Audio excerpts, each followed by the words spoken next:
Iya. Enggak dari sana. Buka dari sana sekarang. Yuk. Adik. Ya. Gua aku buka ya, Dek. Oh iya. Ya.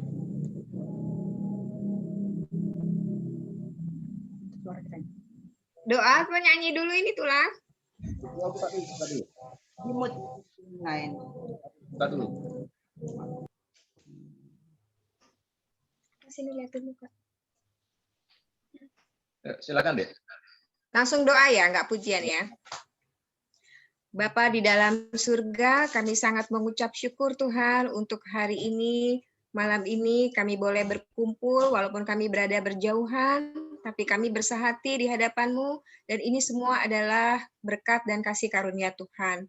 Kami bersyukur untuk keluarga yang dalam kondisi sehat semua di sini, baik orang tua kami semua dan juga saudara-saudara kami, anak-anak dan cucu-cucu yang ada.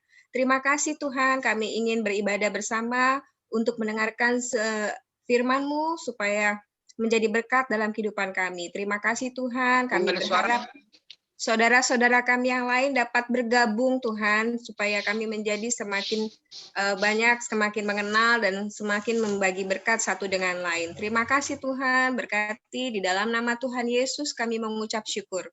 Amin. Amen. Thank you Kak Ade. Ya sayang. Sharing malam ini, Dani mengajak kita semua untuk menaikkan lagu pujian Karya Terbesar. Dewi boleh dipasang liriknya ya, Dek ya?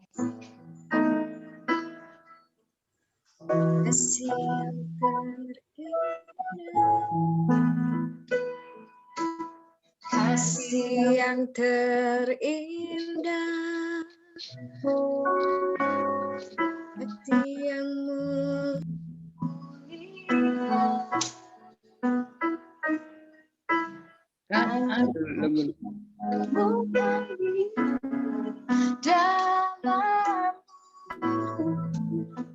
Yesusku,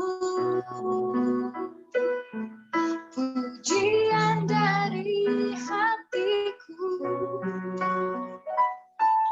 selalu di setiap waktu, tiada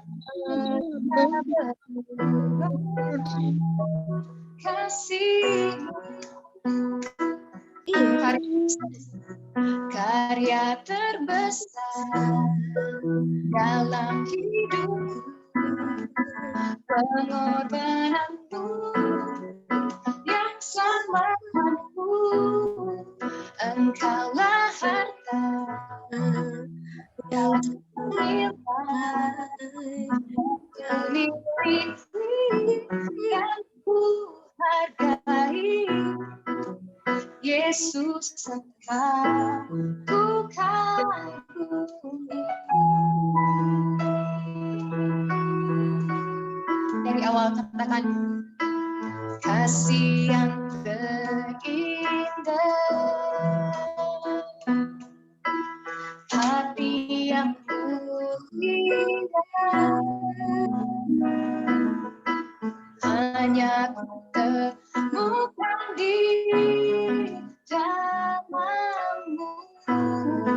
Yesus, Yesus, sama-sama kita katakan pujian dari hatiku, selalu di setiap waktu, tiada pernah berubah kasih-Mu, karya terbesar dalam hidupku, pengorbananmu yang selamatkanku, engkaulah harta yang tak ternilai, yang ku miliki dan ku hargai. Yesus engkau ku kagumi.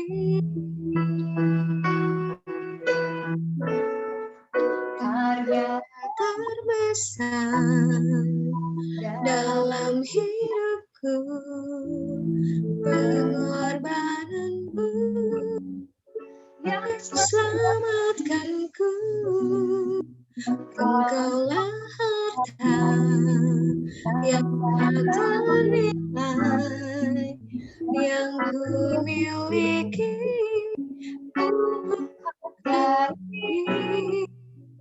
Yesus, Engkau ku kagumi.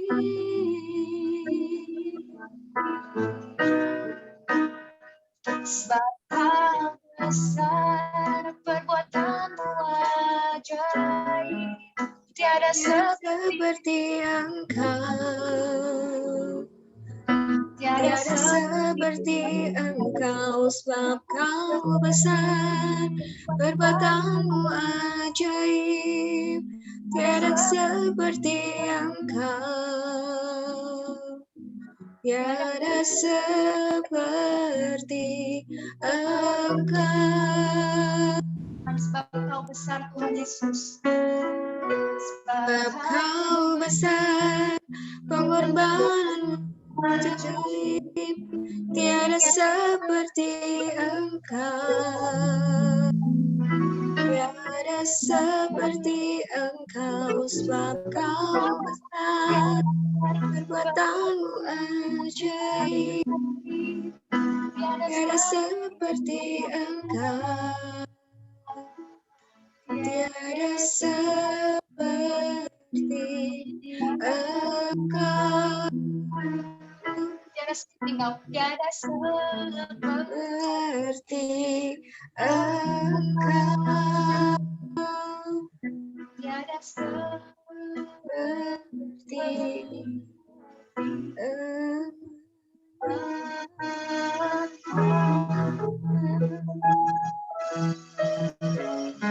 Terima kasih Tuhan, terima kasih.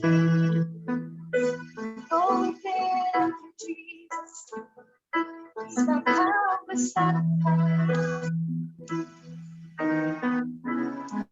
Kau baik. Terima kasih Yesus. Thank you, Lord Jesus.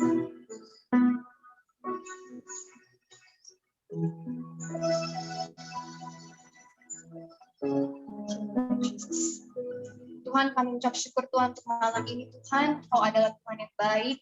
Betapa besar kasih-Mu Tuhan, kasih-Mu yang begitu sempurna untuk kami setiap dari kami semua yang hadir malam ini Tuhan Yesus. Sebentar lagi kami akan dengarkan firman-Mu Tuhan. Kami percaya Roh Kudus, Engkau yang memberikan kami your revelation. Give us your word, Lord.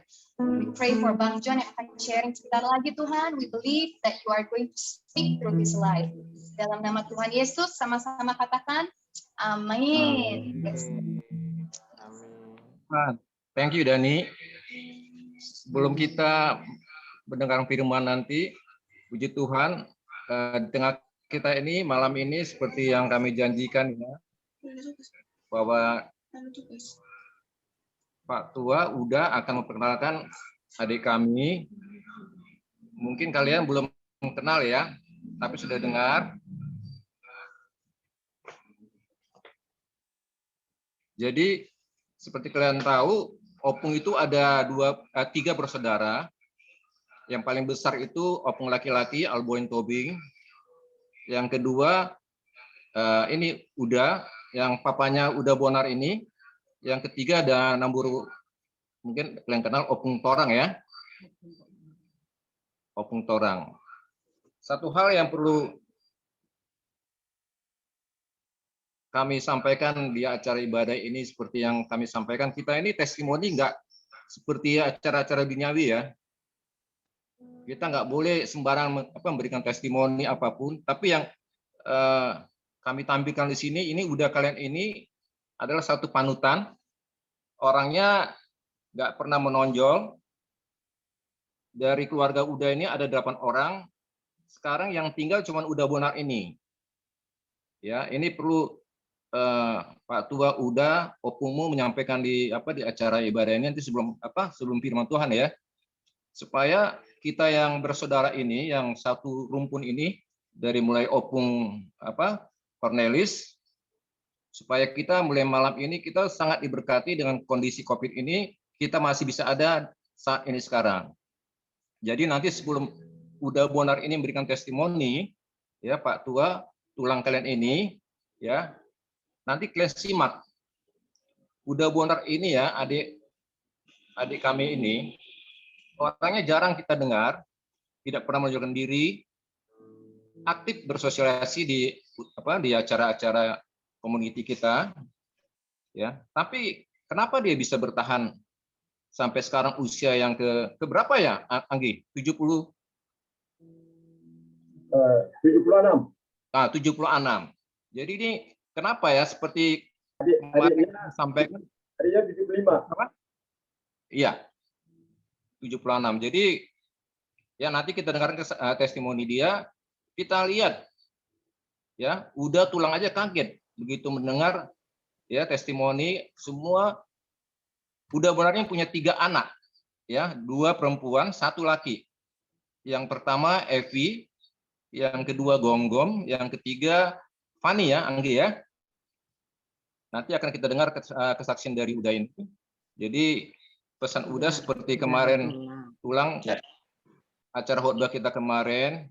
Kenapa Opung Alboin itu bisa bertahan? Kemarin ikonnya apa itu Gunawan? Ikonnya 3K itu kan. Di luar lama, sekali. Kedengaran. Iya, kedengaran. Ada kesetiaan, kejujuran, sama taat. Keimanan, ketaatan, Ya, kejujuran. kejujuran. Jadi Opung itu 91, ya ini ikonnya ya 3K ini. Keimanan, ketaatan, kejujuran.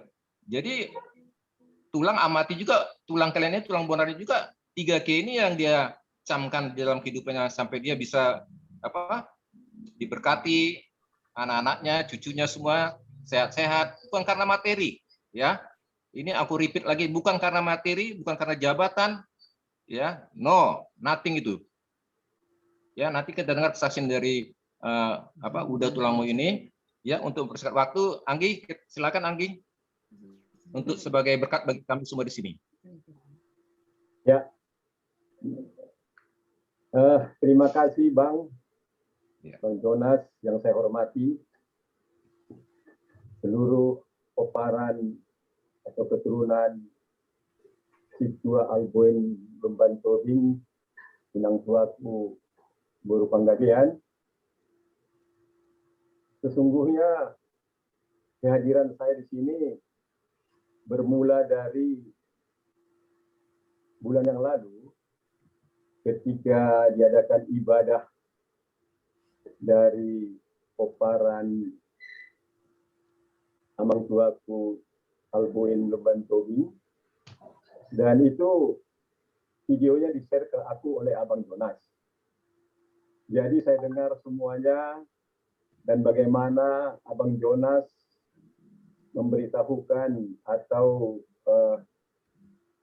menjelaskan bagaimana kehidupan daripada Amang Tuaku Alboin Lemban Tobing dahulu. Memang sebenarnya seperti apa yang dikatakan Abang Jonas tadi, ya, opung kita yang bernama Cornelis Lemban Tobing ada 3 anaknya, 2 perempuan, 2 laki-laki, 1 perempuan.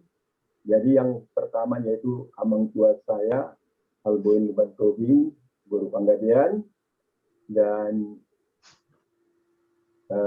satu lagi yaitu adiknya Hasi Holland, Gideon Lemban Tobing, Boru Kampung Bolon. Dan yang ketiga,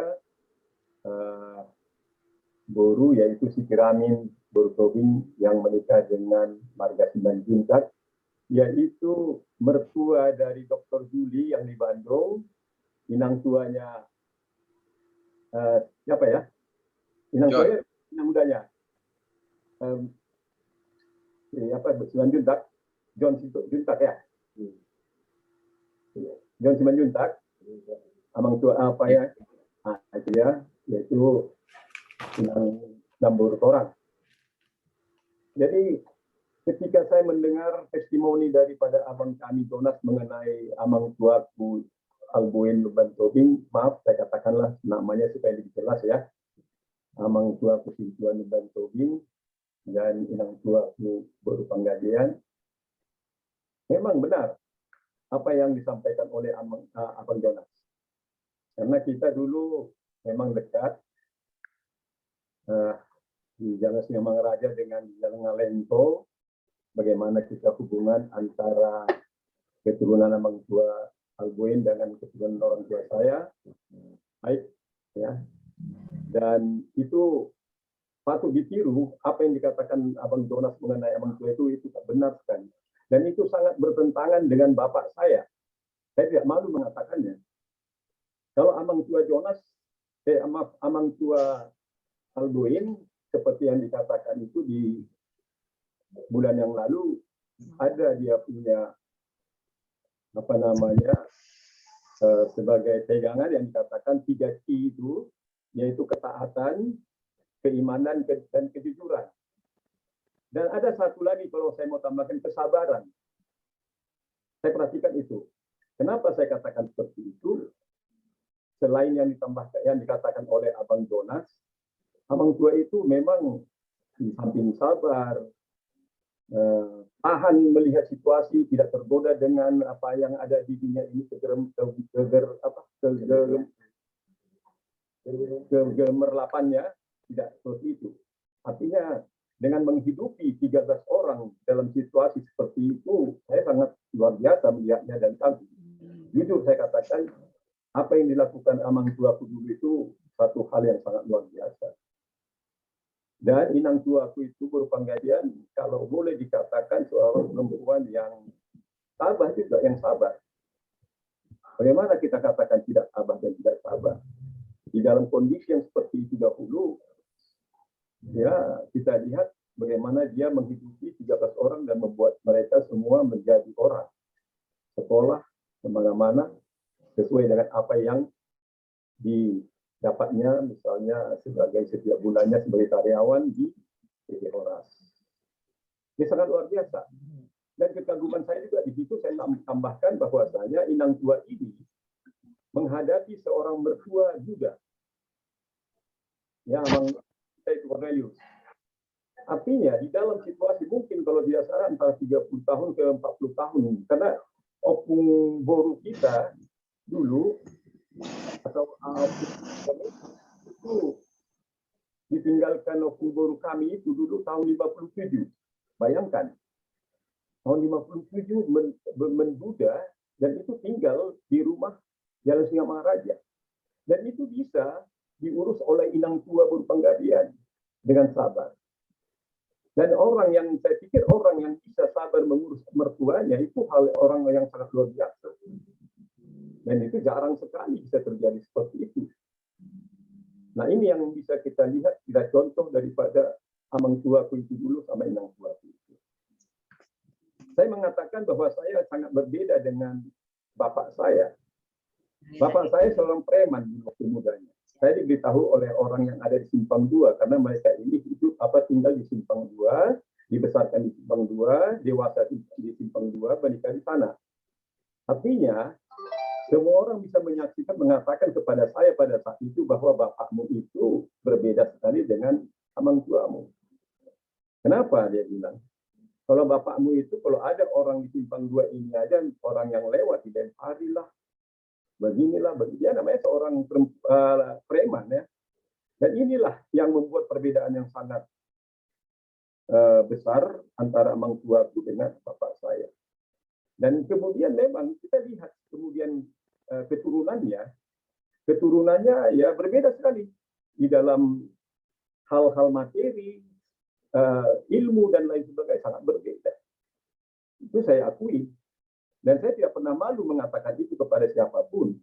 Karena itu mungkin bisa menjadi pelajaran atau bisa menjadi masukan kepada orang-orang yang muda dan atau yang setengah tua menjadi pelajaran bagaimana mendidik anak itu. Dan kami dididik sebagai bapak saya katakan seorang polisi. Nah, kita bisa tahu bagaimana seorang polisi. yang ya di lapangan itu seperti apa, berbicaranya seperti apa. Nah, seperti itu. Akhirnya kami ini dididik ya dengan cara seorang polisi, dan siapa yang bisa maju, maju, yang tidak tinggalkan saja, seperti itu. Dan saya mungkin seperti apa yang dikatakan Abang Jonas tadi ya, terlalu berlebihan yang dikatakan Abang saya tadi mengenai saya tidak seperti itu kamilah. Tetapi saya menyadari, sesudah saya dewasa, saya berpikir, loh, kalau saya begini terus bagaimana ya? Artinya, saya berpikir bagaimana saya supaya tidak seperti bapak saya. Nah, saya berpikir seperti itu.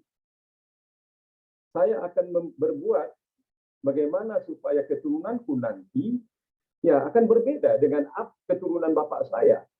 Nah, itu ada di dalam pikiran saya setiap hari. Memang seperti apa yang dikatakan Abang Jonas tadi, ya soal ekonomi saya memang tidak punya, karena saya tidak punya pendidikan, saya bekerja di serabutan, kadang-kadang kerja di ekspedisi muatan kapal laut, ya. Dan ya begitu, keluar masuk perusahaan, mana yang bisa menerima, seperti itu kehidupan saya. Tetapi seperti yang dikatakan Abang Jonas tadi, memang kita boleh belajar dari Amang Tua itu satu hal, yaitu ketaatan kita untuk berserah diri kepada Tuhan. Dan hanya itulah yang bisa menolong saya pikir. Karena saya dulu waktu pemuda kelas 2 SMA, mama saya pernah berkata kepada saya, nanti tahun depan kau tamat SMA. Apabila engkau tamat SMA, saya ingin kau menjadi seorang pendeta. Karena mungkin mama saya melihat saya agak berbeda dengan adik-adik saya. Kami laki-laki 5 orang. 5 orang laki-laki, mungkin dia melihat saya ini agak berbeda dari mereka. Maka dia katakannya, kalau bisa kau nanti akan menjadi pendeta saja sekolah. Sesudah tamat dari SMA. Tetapi saudara-saudaraku, peparan Opku Situa Alboin Luban Tobing, jawaban saya mungkin suatu jawaban yang ya mungkin kita pikir itu sepele ya, sepele. Dan kita percaya bahwa apa yang kita ucapkan itu adalah sebagai doa. Sepele, tetapi berakibat sangat tidak baik bagi saya. Apa saya katakan? Ma, apakah jadi pendeta itu ada uangnya? Saya katakan seperti itu. Karena saya masuk SMA tahun 63, 64, 65 tamat. Dan situasi pada saat itu, bahwasanya, maaf, sering kali maaf, seorang pendeta itu ya sangat kekurangan dibandingkan dengan pada saat sekarang ini. Maaf, sering kali maaf, mungkin kalau sekarang ini, kalau saya bisa dijadikan pendeta, saya sangat senang. Kita bisa tahu itu. Bagaimana seorang pendeta sekarang. Tapi kalau tahun 64, 65, seorang pendeta itu dia tidak punya apa-apa.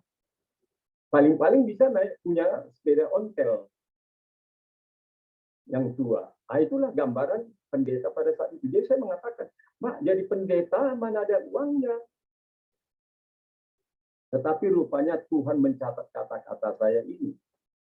Karena terbukti 40 tahun lamanya saya merasakan bagaimana sakitnya dan pahit getirnya kehidupan.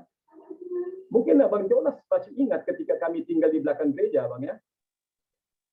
Dan itu Gus juga ingat ketika kami berada di belakang gereja di kompleks rumah Amang Guru Putasoid.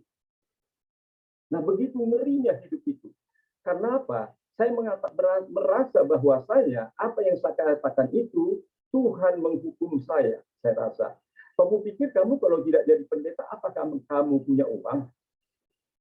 Nah, inilah yang datang kepada saya setiap hari pikiran saya. Tuhan, mungkin saya salah mengatakan tempo hari jadi pendeta tidak punya uang. Dan engkau menghukum aku mengatakan, apakah aku akan melihat engkau?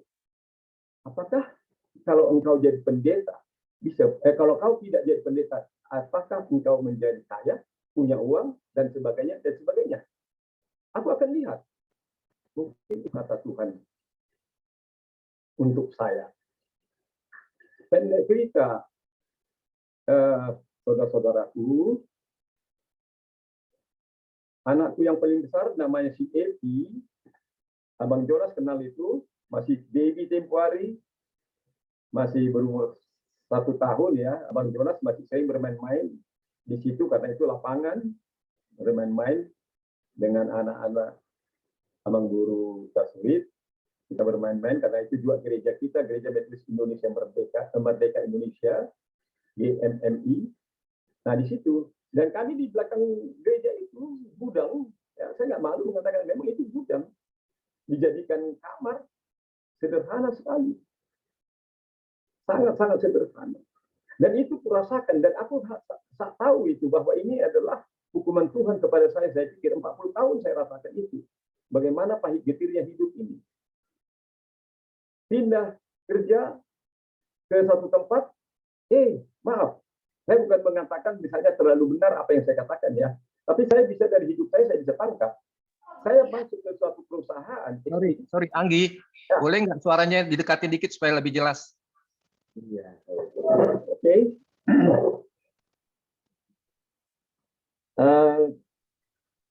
Saya merasa mungkin bahwa Tuhan menghukum saya.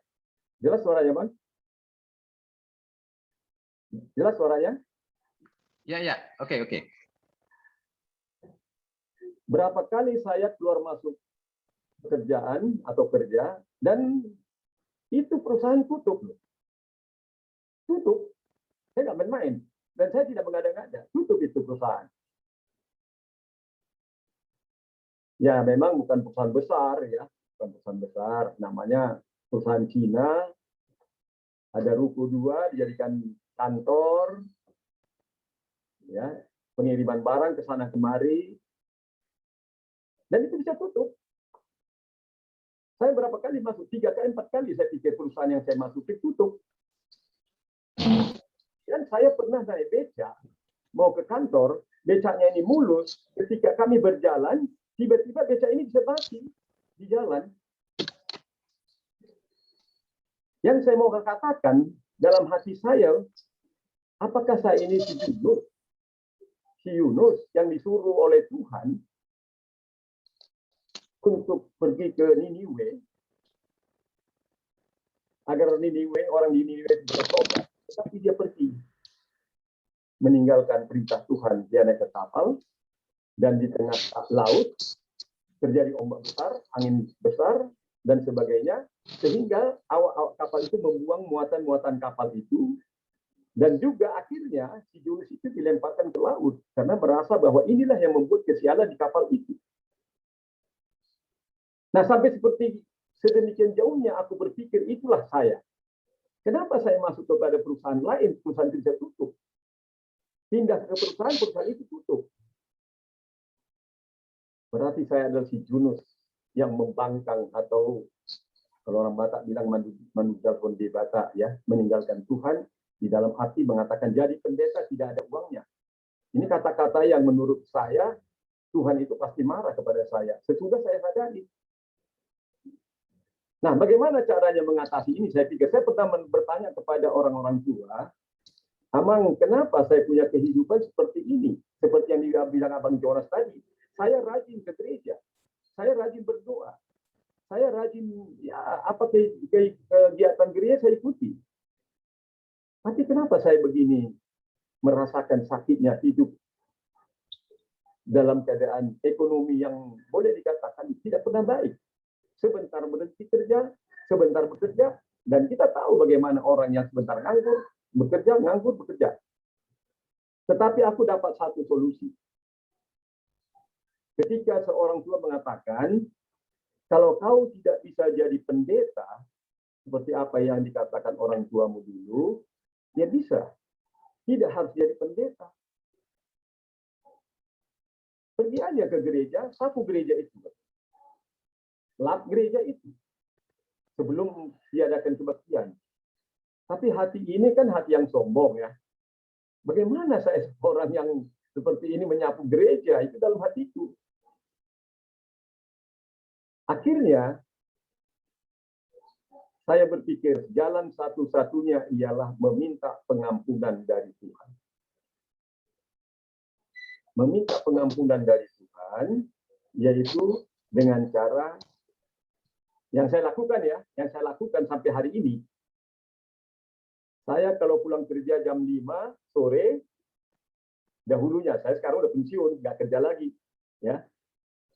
Pulang dari kerja jam 5, maaf, istirahat sebentar, kemudian mandi, sampai selesai mandi jam 6, saya istirahat sebentar, saya masuk ke kamar, saya kunci kamar, saya berdoa. Doa saya di samping berdoa kepada namanya sebagai orang tua kan anak-anak didoain semua ya. Tapi satu hal yang sangat kutekankan, aku minta Tuhan, aku telah berdosa. Aku telah mengatakan kepadamu tempo hari jadi bagaimana aku bisa jadi pendeta? Jadi pendeta tidak ada uangnya. Ini ada suatu kata-kata yang menyakitkan hatimu Tuhan. Tolong Tuhan ampuni saya, ampuni saya, ampuni saya. Dan inilah setiap sore saya lakukan. Setiap sore, pulang dari kantor jam 5, mandi, setelah mandi, masuk kamar, kunci. Dan orang di rumah sudah mengerti, kalau aku sudah masuk ke kamar, suruh orang diam semua. Disuruh nantulang kalian ini atau wangi kalian ini. Suruh diam, jangan ada yang ribut. Kenapa? Memang itu. Aku sengaja mengambil waktu untuk itu. Kenapa? Ketika saya pulang kerja, capek, mandi, dalam keadaan badan saya jadi fresh. Di dalam keadaan fresh, otak saya pasti jernih. Nah, disitulah saya rasa saya bagus untuk berdoa kepada Tuhan. Saya ambil waktu-waktu seperti itu. Sampai sekarang saya lakukan. Dan apa yang saya tekankan? Minta ampun Tuhan atas kata-kata dulu bahwa jadi pendeta tidak ada uangnya. Dan 40 tahun dan berapa tahun kemudian memang ada akhir-akhir masa tua saya bukan mengatakan saya orang kaya, punya uang, punya itu tidak. Tidak itu ukurannya seperti yang Abang Jonas bilang. Tapi mulai sedikit demi sedikit, saya merasakan bagaimana kasih Tuhan kepada kami. Bahwasanya, oke, saya ampuni kau, dan akan aku buka kepadamu. Ya, keran untuk bisa menikmati yang apa bisa kau nikmati sebagai orang yang baik di dalam namanya hidup ya. Artinya kalau saya mau pergi ke rumah itu apa namanya, itu Gus, mau naik mobil apapun misalnya nyewa, ya udah bisa, itu artinya. Ya, kalau saya mau ke satu tempat bisa, artinya tidak menghalangi lagi, nggak seperti sebelumnya. Mau makan pangsit, ya bisa saja, kapan saja. Nah, kira-kira seperti itulah gambaran yang bisa saya rasakan ketika Tuhan memberikan pengampunan kepada. Dan itu sangat luar biasa. Dan saya rasakan itu. Dan itu tentu membuat saya, memotivasi saya untuk terus berdoa kepada Tuhan dan berserah diri. Tetap mengatakan, ampuni saya Tuhan. Dan sampai sekarang saya tetap minta ampun, walaupun sudah lewat itu. Nah, ketika mama saya mengatakan saya menjadi pendeta, saya tidak mau jadi pendeta,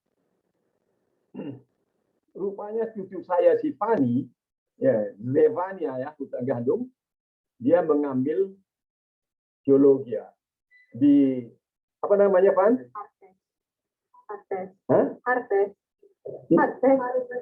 Harvard University yang ada di Tangerang. Ya, Harvard University yang ada di Tangerang, dan dia tamat dari sana, dan rupanya yaitu ketika kita meminta ampun diberikannya satu dalam keluarga keturunanku yang ingin menjadi seorang pendeta. Dan dia sekarang lagi mengambil S2-nya. Tapi untuk sementara dia cuti kuliah karena ada sesuatu hal. Nah, itulah yang membuat saya satu kebanggaan. Kenapa ketika saya tidak bisa jadi pendeta, cucu saya meminta bahwasanya dia ingin jadi pendeta. Tanpa dipaksa, tanpa disuruh, tanpa diapa. Dan saya mau katakan ya, ketika dia dia dulu sekolah metodis ya, di metodis di Medan.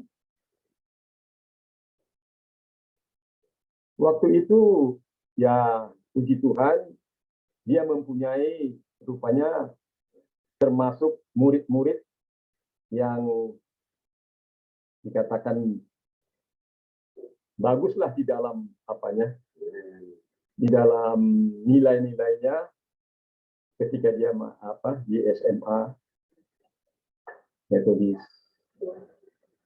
Jadi ketika ditanya oleh guru-gurunya, ketika mereka katanya berkumpul-kumpul, gurunya bertanya kepada dia, Guru Tagalung, mau kemana kau lanjutkan sekolahmu nanti?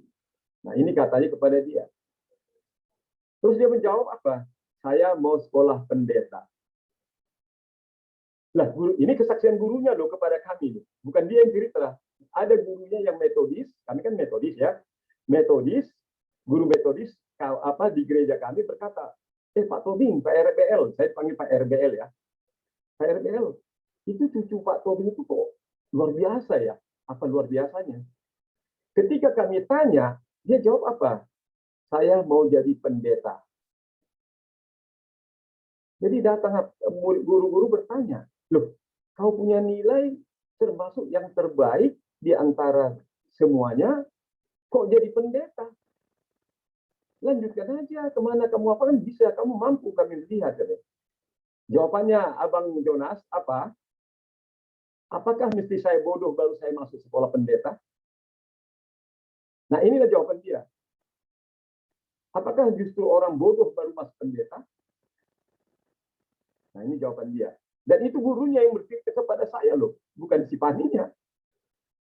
Nah ini artinya suatu hal yang sangat menggembirakan bagi saya. Saya tidak bisa jadi pendeta dan karena saya menolak, tetapi cucu saya kok meminta dia untuk menjadi pendeta. Itu satu hal yang sangat luar biasa saya pikir. Jadi ya berjalan seperti itu, seperti yang dikatakan Abang Jonas tadi, anak saya perempuan 2, 1 laki-laki, dan dari anak yang pertama yaitu Evi Tobing, kawin sama Marga Hutagalung.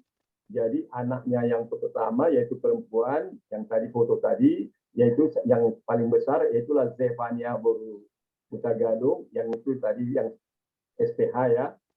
Nah yang kedua bernama Sandy Sandra Boru Hutagalung. Dia sedang menyusun skripsinya dari Unpad, jurusan komunikasi. Dan yang ketiga, Gabriel Hutagalung, yaitu di Bandung, di Telkomsel, di Telkom, kuliah di sana. Dan yang keempat, masih SMA kelas 2. Dan yang guru yang kedua yaitu Syafudan Yeni Boru Tobing, berumah tangga dengan Marga Panjaitan, tapi sudah 3 tahun dia belum mempunyai keturunan. Ya kita berdoalah untuk ini, mudah-mudahan Tuhan memberikan kepadanya momongan ya Pak, ya Abang ya. Amin, amin. Nah, yang kedua itulah si Gonggong Tobing, anaknya 2, perempuan.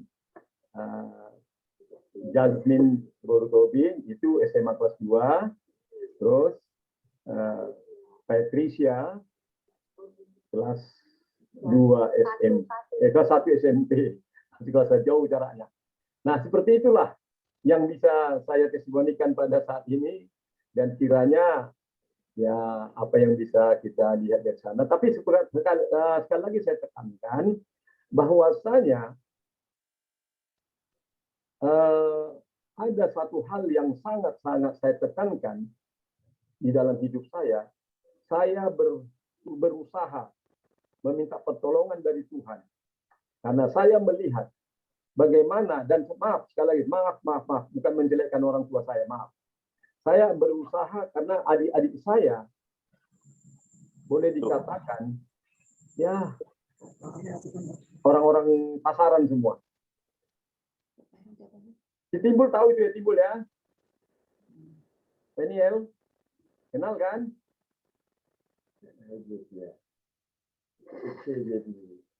Jadi artinya orang pasaran semua. Tanya itu Gus.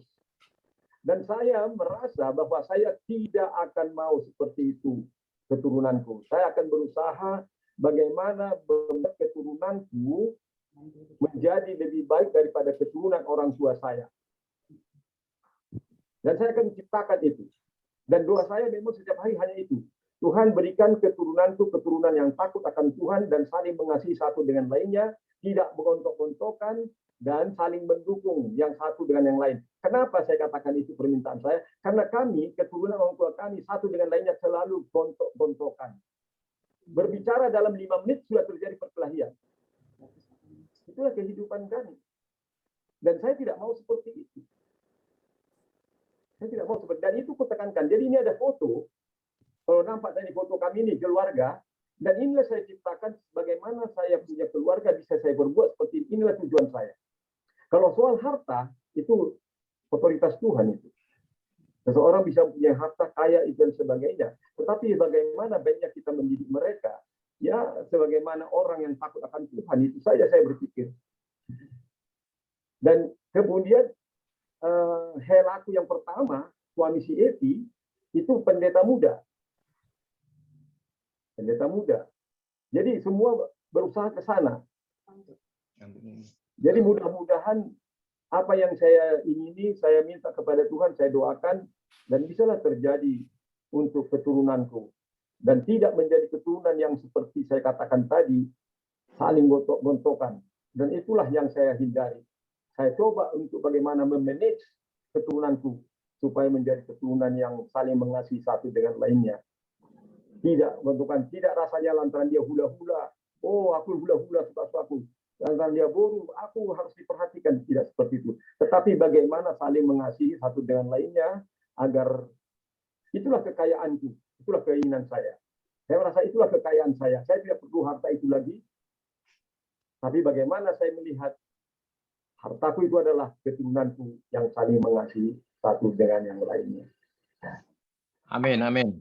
Itulah saya pikir yang bisa saya sampaikan pada saat ini, Bang. Dan sekali lagi saya tekankan ya, saya merasa seperti bapak saya juga. Cuma bapak saya ada kelebihannya saya rasa, walaupun dia seorang polisi yang suka bentak-bentak, mengajari anak seperti itu. Ada satu hal yang saya kagumi kepada tentang bapak saya. Apa itu? Ini cerita dari orang tua juga yang sebaya dengan bapak saya, dengan amang tua di Simpang 2. Ketika saya berjumpa, dikatakannya, kalau dari situ saya tahu bahwa bapakmu itu preman. Kalau ada orang lewat, perempuan, laki-laki, kalau dia tidak senang dilempar. Mamamu itu dulu lantaran dilempar-lempar sama bapakmu itu, pakai asal mau pergi gereja, dilempar pakai lumpur. Entah kenapa bisa jadi istrinya katanya. Nah itulah bapakmu itu. Kerjanya seperti itu. Tetapi satu hal yang kukagumi dari bapakmu, dia bersaksi kepada saya, ada Marga Huta Barat. Itu Agus tahu itu si Hormat Huta Barat. Ya itu ya, di rumah dekat rumah itu Agus itu, dekat rumah itu Agus itu tempat tinggalnya Hormat Huta Barat. Dia seorang polisi juga. Dia berkata kepada aku, Amang, seperti cerita tadi bapakmu itu begini-begini. Tapi ada satu hal yang saya kagumi dengan bapak. Apa itu? Kalaupun dia begitu jahatnya kepada orang lain, berbuat jahat kepada orang lain, tetapi satu hal, kalau kepada abangnya, yaitu amang tuamu, Situ Albani Bantobing, tidak pernah berani itu satu kata pun melawan apa yang dikatakan. Apapun yang dikatakan amang tuamu sama dia tidak berani melawan. Kenapa? Ya entah kenapa, nggak tahu lah. Itulah mungkin rasa hormatnya kepada berabang. Dan itu patut saya pelajari. Dan memang saya akan berusaha juga seperti itu. Kalau saya punya abang, ya walaupun lebih muda, kalau abang kecil abang Jonas, saya bilang abang Jonas, abang Wilfred, kenapa? Dan itu saya tiru. Saya tetap mengatakan merasa hormat kepada abang-abang saya, abang Edu. Kami selalu berkomunikasi. Kadang-kadang abang itu telepon saya, bagaimana dia? Oh begini bang, begini segala macam. Dan saya tidak pernah mengatakan misalnya berkata-kata dengan seperti seorang yang pasaran melempar-lempar itu seperti itu ya. Dan itu yang saya pelajari dari bapak saya, seperti apa yang dikatakan amang hormat utama itu. Kalau sama amang tuamu, waktu mereka pemuda dahulunya, saya salut, tidak pernah melawan satu kata pun. Kalau amang tuamu itu marah sama dia. Jadi puji Tuhan, kalau mereka hanya dua anak bapaknya, Kalau berantem terus ya juga nggak baik kan. Tapi itu, walaupun bapak saya seorang preman, tapi kalau sama abangnya dia, menurut kesaksian itu si hormat, takut dan tidak berani. Jadi maka mereka ini tetap sampai masa tuanya tetap akur. Ya walaupun sedikit-sedikit ya biasa namanya itu. Sedangkan suami istri selalu bergesekan ya. Apalagi yang sudah seorang perempuan dengan laki-laki, seorang laki-laki yang sudah berumah tangga, walaupun berabang adik, itu bisa terjadi gesekan-gesekan. Tetapi yang penting gesekan itu seperti apa. Nah ini, dan itulah pelajaran yang saya lihat kepada peparan Optu Cornelius, anaknya 2, tetapi hubungan mereka ini yang berabang adik sangat-sangat bagus, sangat baik. Dan itu bisa saya saksikan. Demikian kira-kira Bang, terima kasih. Salam bagi kita semua. Peparan. Puji Tuhan. Thank you, Gi. Jadi semua kita yang mendengar tadi di sini, ya, coba lihat ending dari keluarga ini, adik kami ini. Inilah harta yang nggak bisa kita nilai loh. Banyak keluarga, ya, mereka simpan tuh harta, tidak mau berdiakonia, ya, sombong, akhirnya semua berantakan. Coba lihat ini. Adik kami ini, dia nggak seorang dokter, nggak S2, tapi lihat anak-anaknya, cucu-cucunya diumpat. Ya kenapa? Ini Tuhan berbicara sama tulang loh, Gun. Ya, coba lihat tampangnya, face-nya dari tulangmu ini, sama kayak opungmu kan? Jadi, ya pada kesempatan ini, ya ini ending dari kita berumah tangga itu ya ini, bukan harta, bukan tanah, bukan rumah yang kalian simpan, enggak. Sekarang ini kan banyak di antara kalian ini semua aku lihat begitu punya jabatan, sombong, ya. Lihat tuh tampangnya. Kadang-kadang di grup kita lagi makan di restoran, tampang mukanya sih. Kita nggak ngerti apa maksudnya itu kadang-kadang di grup itu. Jangan. Tunjukkan yang positif. Makanya di grup itu kadang-kadang tulang Pak Tua udah itu ketawa. Ada lagi makan di restoran, ya, menonjolkan diri. Mau tahu nggak kalian? Siapa yang terkaya di Asia Tenggara nih, di Indonesia nih? Hartono yang punya Jarum. Nggak pernah menonjolkan diri. Kadang-kadang aku lihat kalian ini semua ya. Makanya kenapa aku tonjolkan ini supaya mari ya dengan kasih itu yang aku sering sampaikan kepada kalian ya, mudah-mudahan dengan tadi tulangmu ini tadi bersaksi supaya men-trigger kalian semua. Kalau kami ini sih sudah finish lah ya, sudah selesai, tinggal memetik ya. Ini aku sampaikan kepada kalian. Widya Bereku, di mana sekarang Widya? Nggak pernah kedengaran. Tahu nggak sejarahnya Widya itu? Siapa yang dulu ya ikut tulang gitu? Nggak pernah kan? What happened with him? Ya, sengaja aku tampilkan di sini, sampaikan ya Gun ya. Jangan nanti ending dari itu ya ini yang perlu nanti kalian lihat. Yang tadi udah lihat di foto ini. Bukan gelar kalian S2, S3, bukan jabatan kalian. Enggak. Ya, itu 3K ini yang tadi udah disampaikan. 3K yang opung forman itu. Keimanannya, ketaatannya, kejujuran. 3K ini loh. Diterapkan udamu ini. Tadi dia bersaksi mengenai adik-adiknya, ito-itonya semuanya. Usia berapa semua sudah dipanggil Tuhan. Dia bertahan masih awet, masih umur 55, kelihatan kan?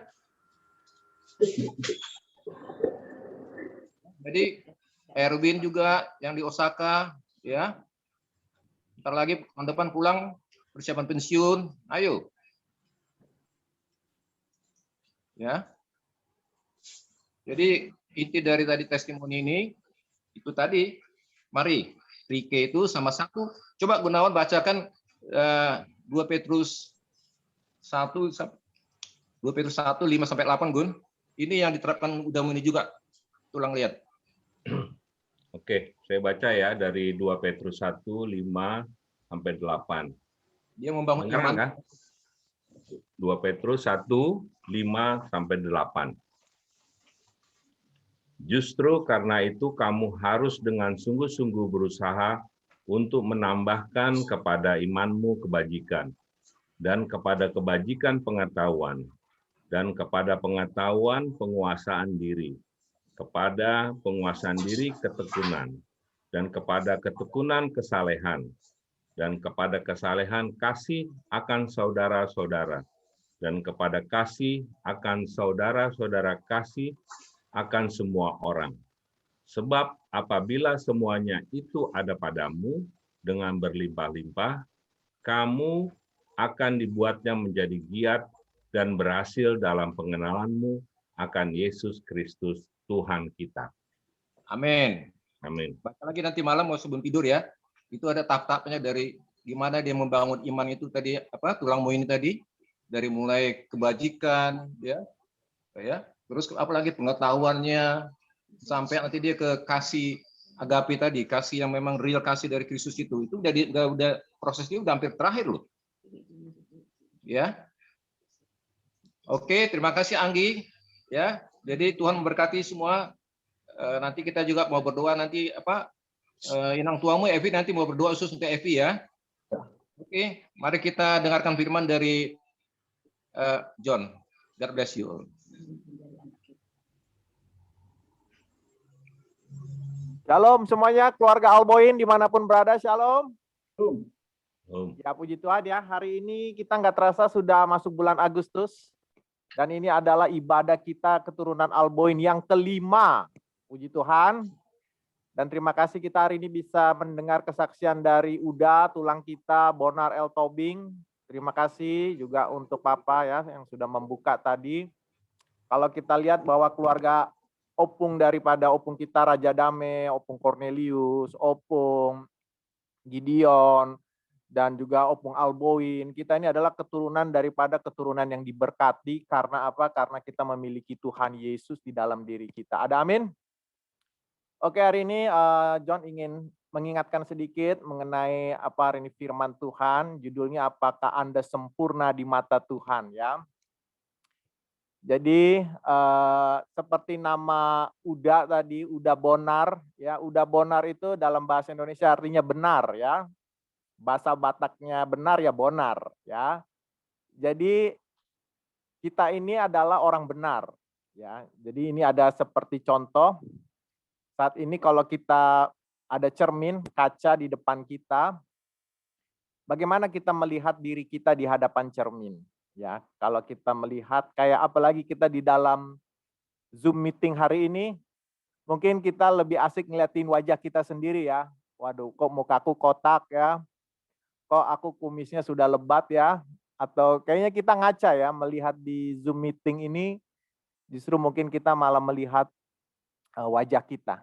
Tapi hari ini kebenarannya ingin disampaikan adalah siapakah kita ya yang sebenarnya, biar kita mengerti keluarga Alboin ya, supaya kita tahu apa yang sebenarnya Tuhan rencanakan dalam kehidupan kita semuanya.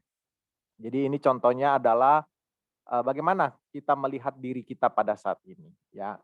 Terutama kita nih adalah orang-orang Batak yang mungkin kadang-kadang kalau kita melihat ke dalam diri kita, mungkin kita melihat banyak sekali kelemahan kita, mungkin ya kegagalan kita di masa lalu, atau mungkin banyak hal, terutama kalau kita hanya melihat dosa-dosa kita, ya masa lalu kita, ya sehingga kita tidak percaya diri, terus kita tidak berani, terus kita macam-macam. Tapi hari ini Tuhan ingin kita mendengarkan apa yang pribadinya ingin sampaikan kepada kita. Oke, next. Ya, kita mau baca Ibrani 10 ya ayat 11 sampai 14. Sudah ada ayatnya di sini. John bacakan Ibrani 10 ayat 11. Selanjutnya setiap imam melakukan tiap hari pelayanannya dan berulang-ulang mempersembahkan korban yang sama sekali tidak dapat menghapuskan dosa. Ayat 14, sebab oleh satu korban saja ia telah menyempurnakan untuk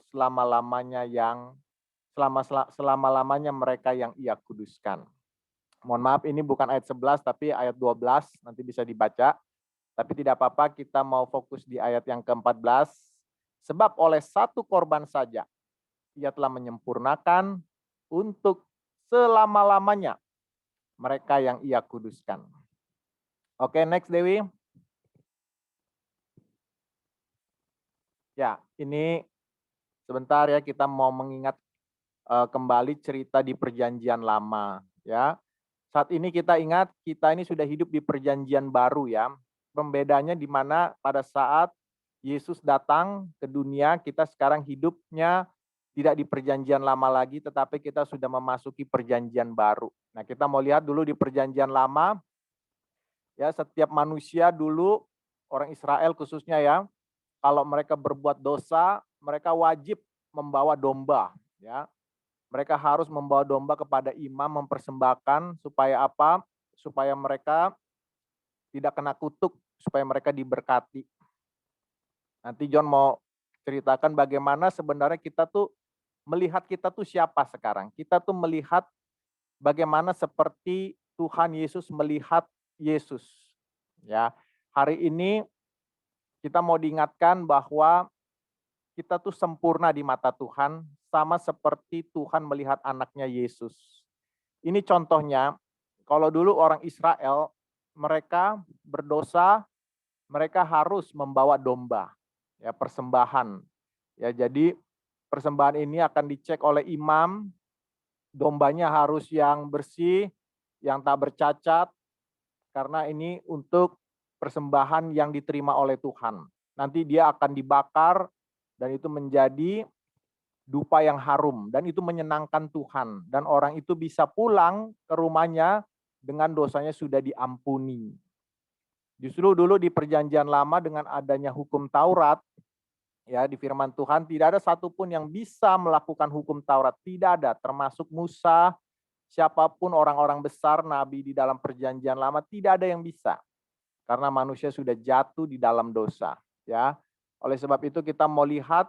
Hari ini kita sangat bersyukur, kita keluarga Alboin, kita boleh masuk di dalam Perjanjian Baru itu bukan karena usaha kita. Ya, agama, apapun agama, mereka selalu fondasinya adalah usaha, ya, usaha manusia, ya, good things, ya, mereka harus melakukan yang baik, yang berkenan, supaya apa? Supaya mereka layak menerima berkat-berkat, menerima kebaikan dari Tuhan. Ya, jadi justru lewat suatu persembahan, ya.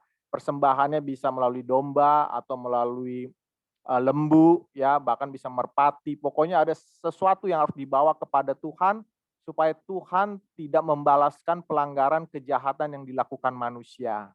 Ya, ini dulu Perjanjian Lama seperti ini. Boleh gambar yang lain, Dewi? Ya, ini dia.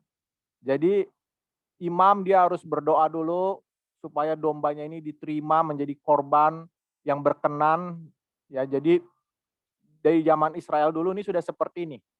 Sudah seperti ini. Jadi harus ada yang dikorbankan, harus ada yang dikorbankan. Kalau tidak ada korban maka manusia itu yang akan celaka. Ya, mereka akan bisa kena tula, kena kutuk, bahkan mati, kena maut dan lain-lain. Jadi oleh sebab itu ini di Perjanjian Lama, ya, pada saat itu seperti ini. Nah, hari ini kabar baiknya. Kembali John mau mengingatkan, ini kabar baiknya yang harus kita selalu ingat. Next picture. Ya, ya kita tahu ya bahwa persembahan Yesus di atas kayu salib satu kali untuk selama-lamanya. Ya, satu kali persembahan yang sempurna. Yesus menjadi persembahan yang sangat-sangat berharga bagi Tuhan. Ya, melalui Yesus hari ini kita keluarga Alboin Tobing, hari ini kita yang sudah menerima Yesus sebagai Tuhan dan Juru Selamat kita pribadi, kita sempurna di mata Tuhan. Amin. Hari ini Tuhan tidak melihat lagi pelanggaran, kejahatan, dosa-dosa kita. Tetapi dengan kematian Yesus menjadi korban yang sempurna satu kali. Tadi dikatakan di Ibrani 10 ayat 14, satu kali untuk selama-lamanya. Ya. Jadi tidak ada lagi korban-korban berikutnya, tidak ada lagi Yesus kedua datang. Cukup satu kali, 2000 tahun yang lalu, Yesus sudah datang, dia sudah menghapus segala dosa kita. Ya. Apapun dosa kita, masa lalu kita, kegagalan kita, ya bahkan dosa sekarang, masa depan, semuanya sudah disucikan, dihapuskan oleh pengorbanan Tuhan Yesus. Jadi hari ini kalau kita keluarga Alboin, kita memandang kepada diri kita tidak usah lagi melihat kepada masa lalu kita, ya, kegagalan kita, tetapi hari ini kita melihat di dalam diri kita ada Yesus. Tuhan memandang kita hari ini sempurna seperti Tuhan memandang Yesus anaknya yang sempurna.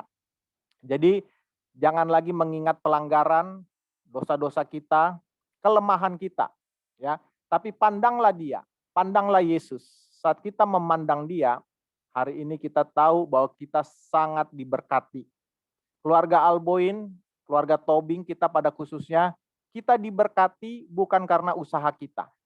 Bukan karena pelayanan kita. Bukan karena apa yang kita kerjakan. Tetapi sekarang kita diberkati Tuhan Yesus. Karena anaknya Yesus yang sudah memberikan dirinya.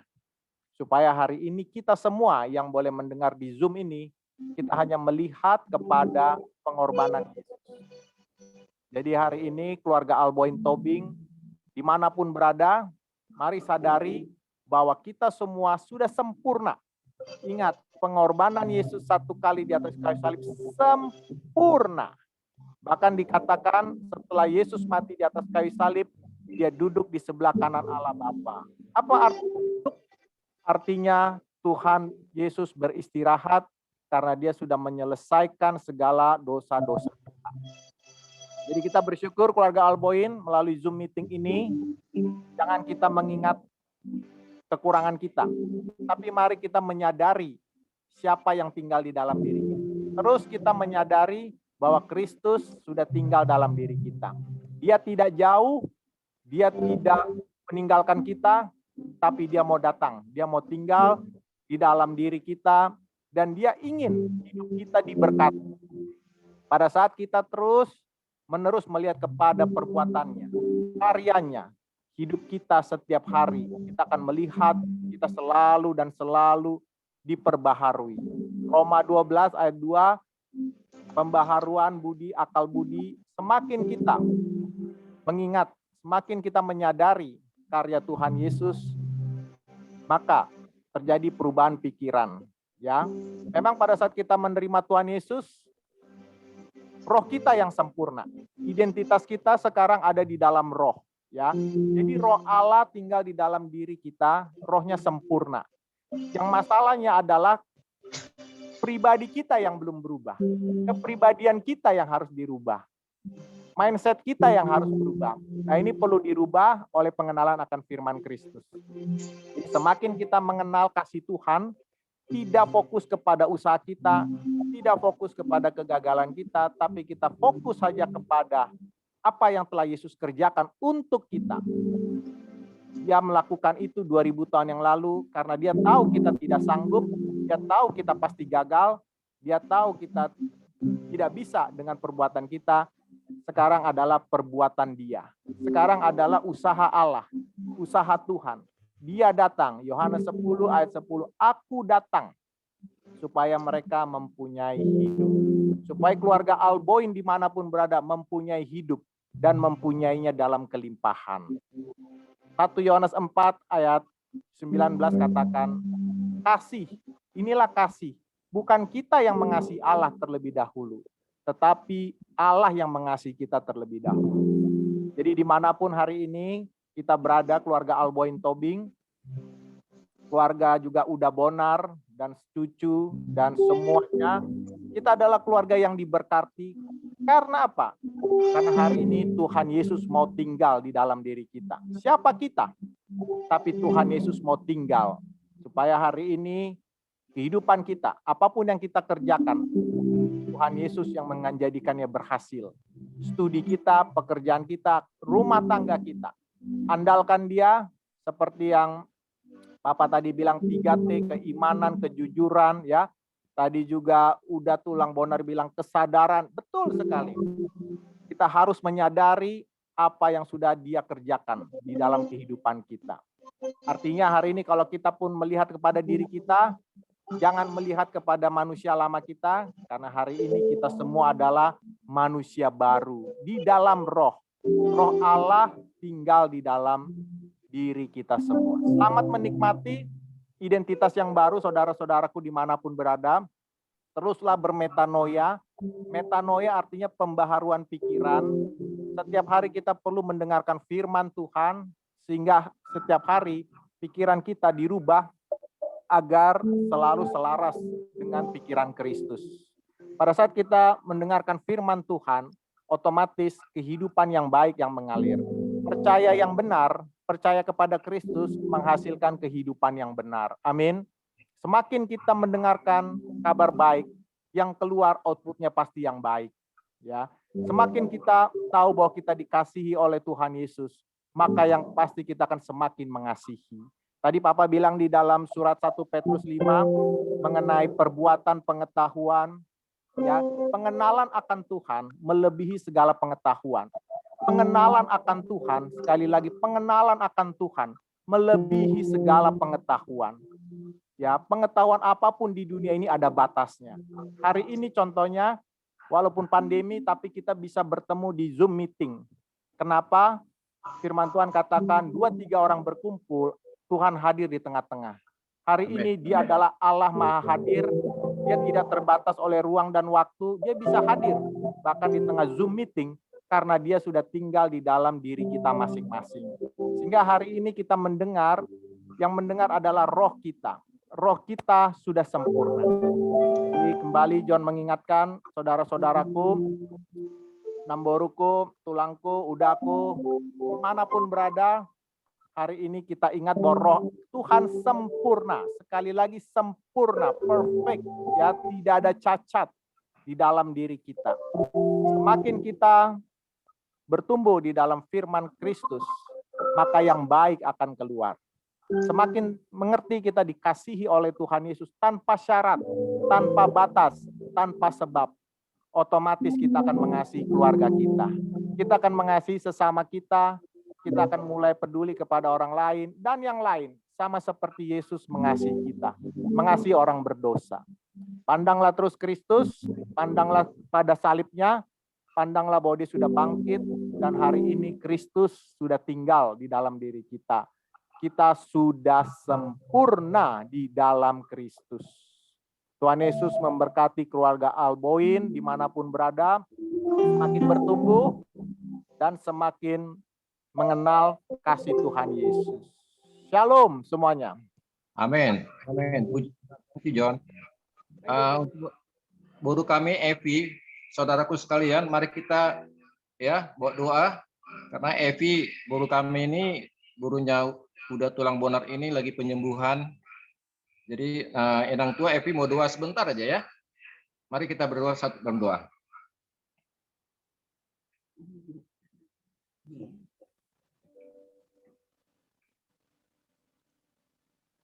Mari kita bersama-sama saat ini. Sebentar ya.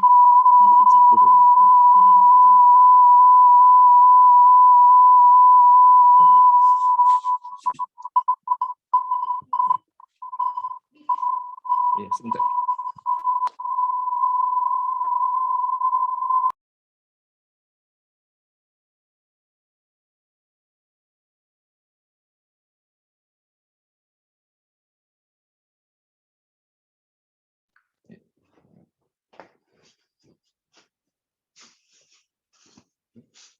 Mari satukan hati di dalam doa untuk secara khusus buat guru kita, anak kita Evi yang sedang proses penyembuhan, dan kami percaya tadi dikatakan oleh anak kita John di dalam khotbahnya, 1-2 orang berkumpul di dalam nama Tuhan, Tuhan hadir, dan kita semuanya sudah dibenarkan di dalam Kristus menjadi orang benar.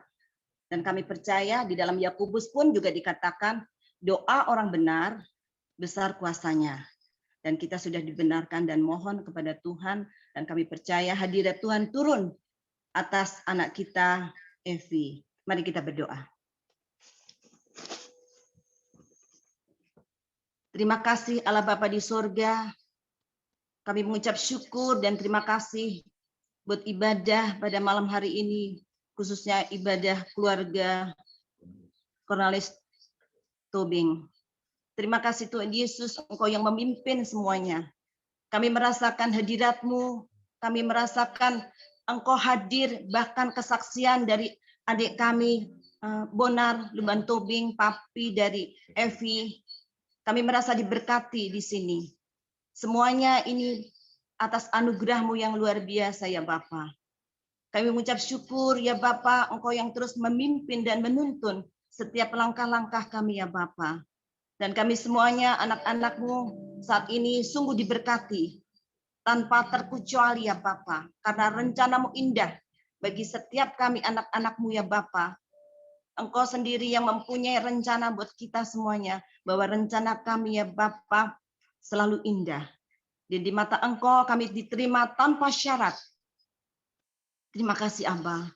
Kami mengucap syukur saat ini bersehati, berkumpul, biarpun kami berjauhan, tetapi kami disatukan pada malam hari ini. Kami secara khusus berdoa buat anak kami, Evi ya Bapa. Kami percaya Tuhan melalui darah Yesus Tuhan. Melalui darah Yesus kami semuanya sudah dicucikan. Bahkan melalui bilur-bilur Engkau sendiri Tuhan. Engkau sudah menjamahnya.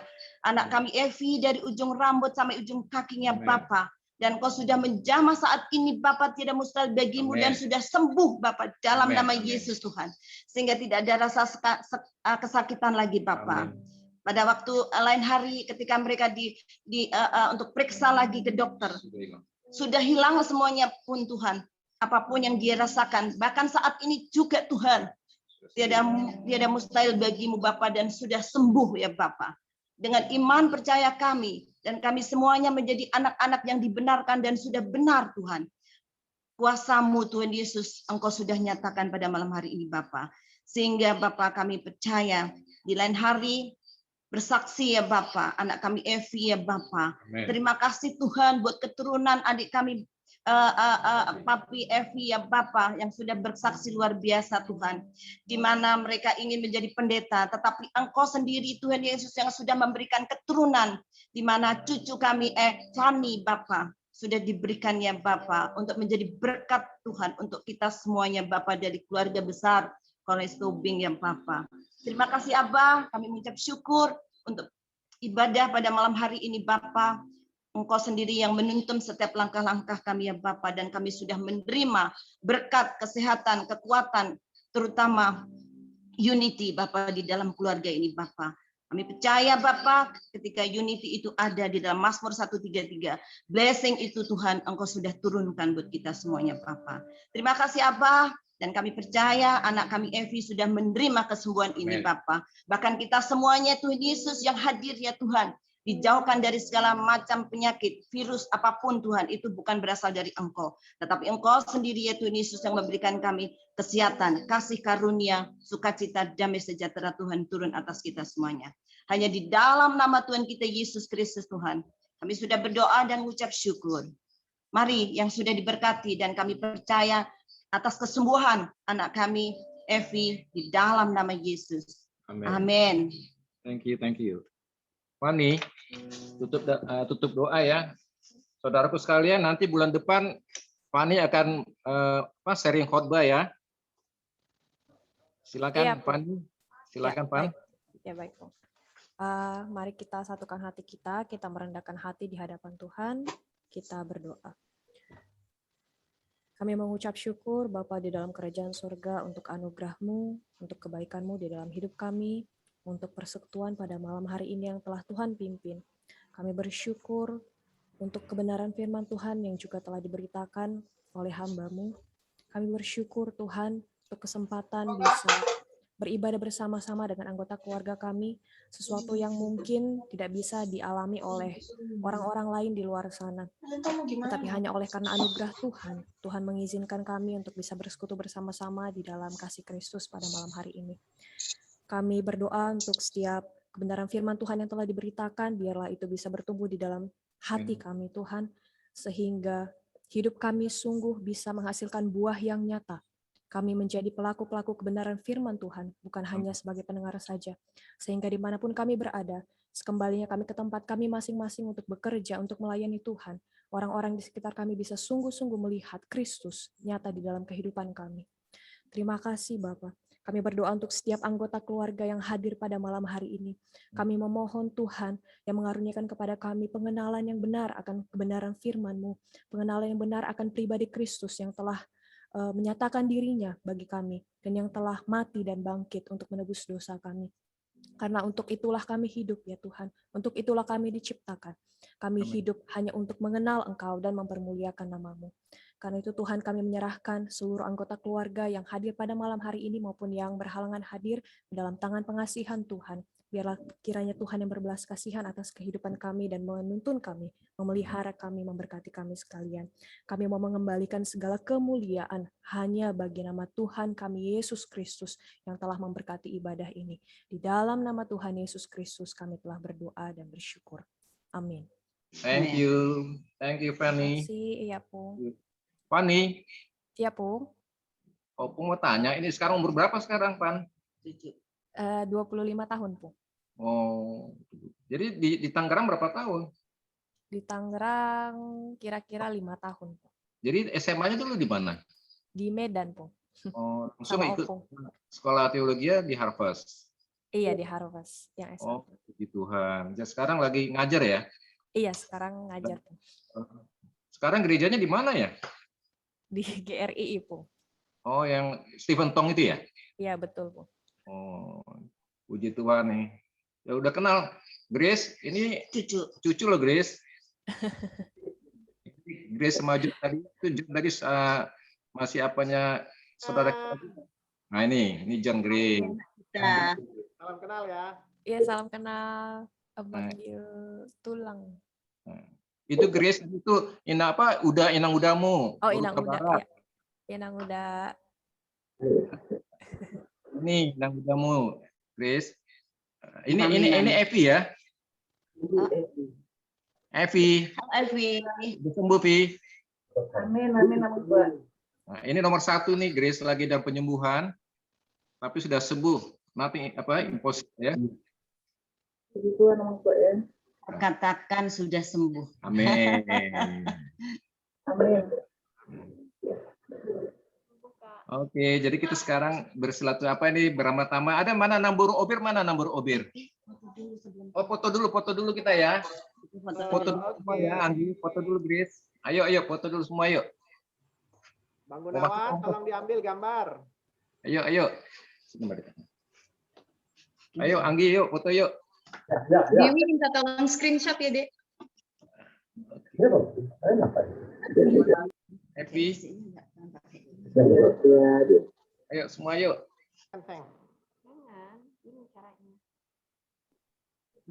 Nggak kelihatan semua.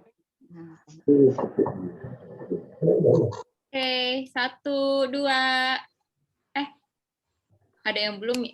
Suci nggak mau nyetel kamera ya? Harus dibuka dong. Ayo.